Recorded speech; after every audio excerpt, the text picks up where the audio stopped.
Hi there guys, my name is Harry. I've just got back from doing my video down in Derby. I live up in Harrogate, which is where I'm hoping to do obviously all of my paddle coaching. I took paddle up probably coming on six to 8 months ago now. I was just new to the area and wanted to meet some friends. I think that's one of the best things about paddle is it's a really social sport. You know, you go there, you meet new people every time you play, you make friends, you go for a drink, some food afterwards.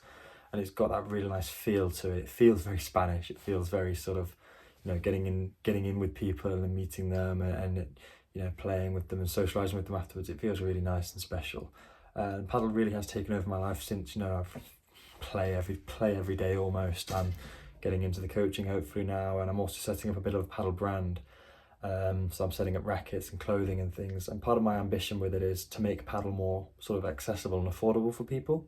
So I think it's quite an expensive sport. You know, rackets are expensive and they need replacing a lot more frequently than tennis. The balls are quite expensive, the courts are expensive and all of that. So I'm sort of looking to bring out a luxury yet affordable brand.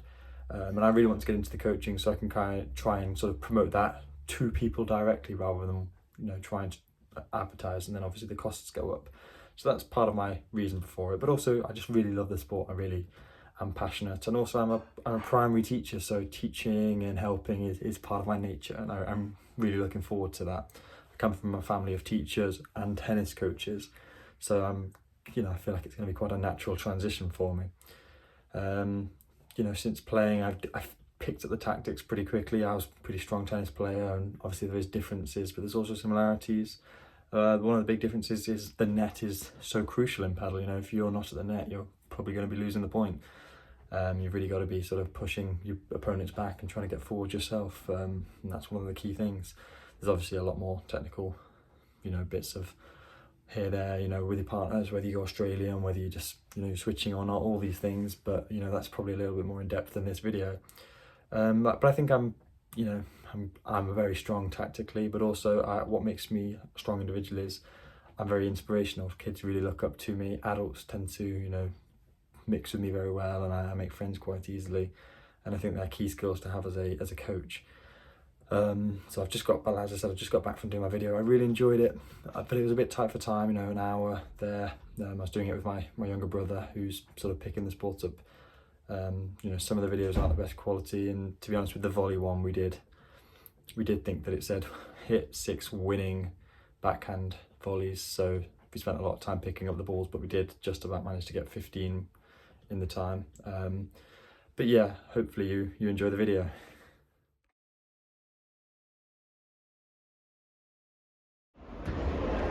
Right guys, finally what we're going to look at is, after we're at the net and we're attacking as a team, me and my partner, we've been lobbed. So we're now in a defensive position at the back. So I'm going to show you what you should do after being lobbed. So ideally the situation, as always, is to hit a winner. Hit one clear down the line if you're on this side of the court, if you're on the forehand side. However, it's very risky. So the best bet to keep the rally going and keep the point going, keep yourself in the game, is to hit another lob back and reclaim that net position. So it's all about net position, guys. So let's have a look how that's done. So we're going to be pushed back, we're going to play off the glass, and then we are going to hit another lob so that we can then regain the net. Let's go.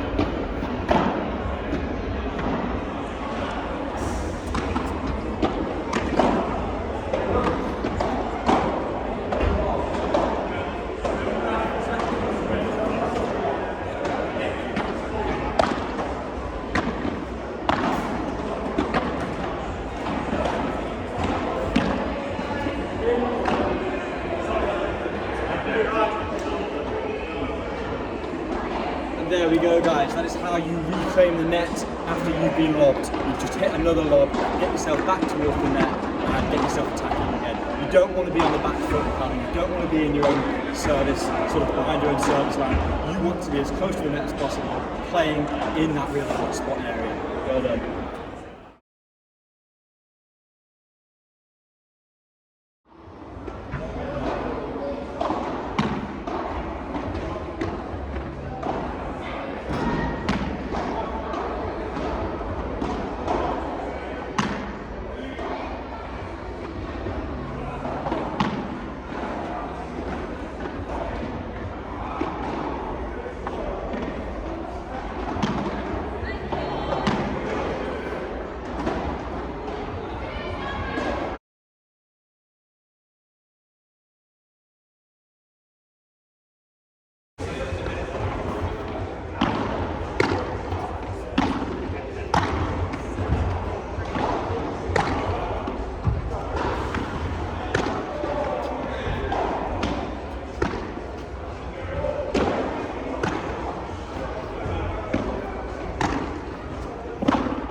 So the first thing that we're going to cover today is how to return a serve.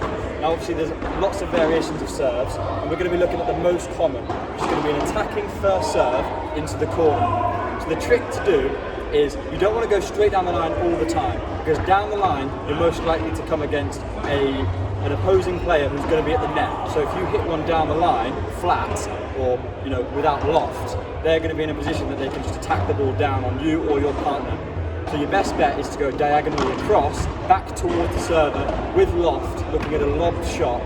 Gives you and your opponent time. You can also approach the net after your lob, if your lob is going to be bouncing past their service point, or service line I should say. Right, so let's have a look.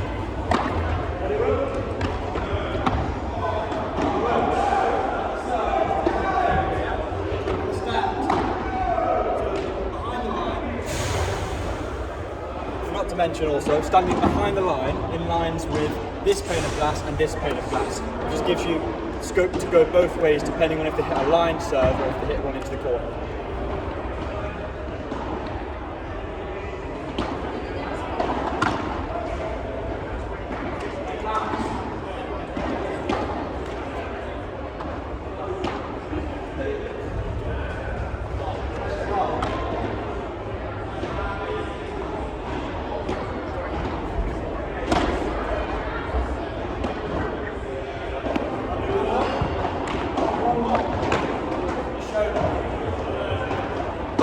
Perfect example of lofting it back towards them.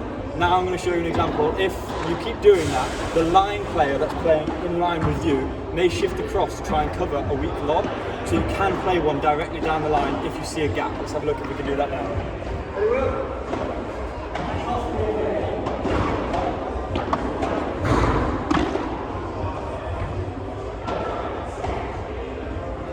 There you go. So I saw the line player move across and I hit the line. You've got to hit that hard and low, because if you hit it soft, you are giving the opponent a smash, and you're probably going to be stitching up your partner, which you don't want to do.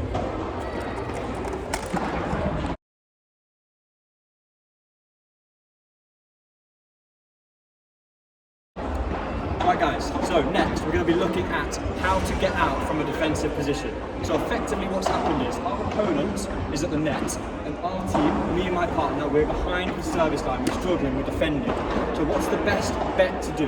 Now, the best bet is obviously to hit a winner. Who wouldn't love to hit a winner? Straight down the middle, straight down the line. But they're incredibly risky shots. You can hit the net or you can hit it out. So the best way to get out of the defensive back of the court position is to hit a lob over our opponent, and once the lob bounces past their service line, we can then take the net position. So let's have a look how that works.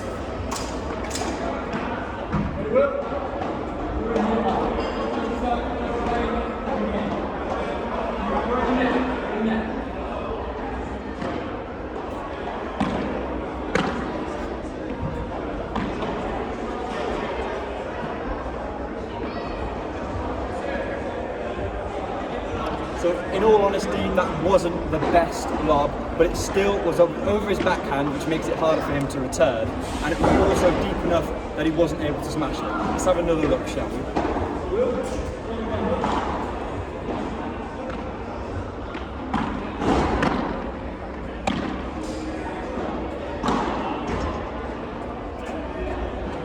And then from that position, what we should do is we should push the net together as a team. So we go up, and then we push up as they're on the back. So let's have one more look at how you do that with the push up. One more look.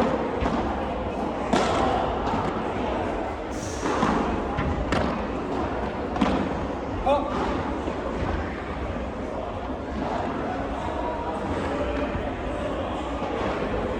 There we go, guys. So that is how you attack from a defensive position. So it's lob and push. Then you guys are playing the net, and you're in a much stronger position, much more higher possibility of winning that point.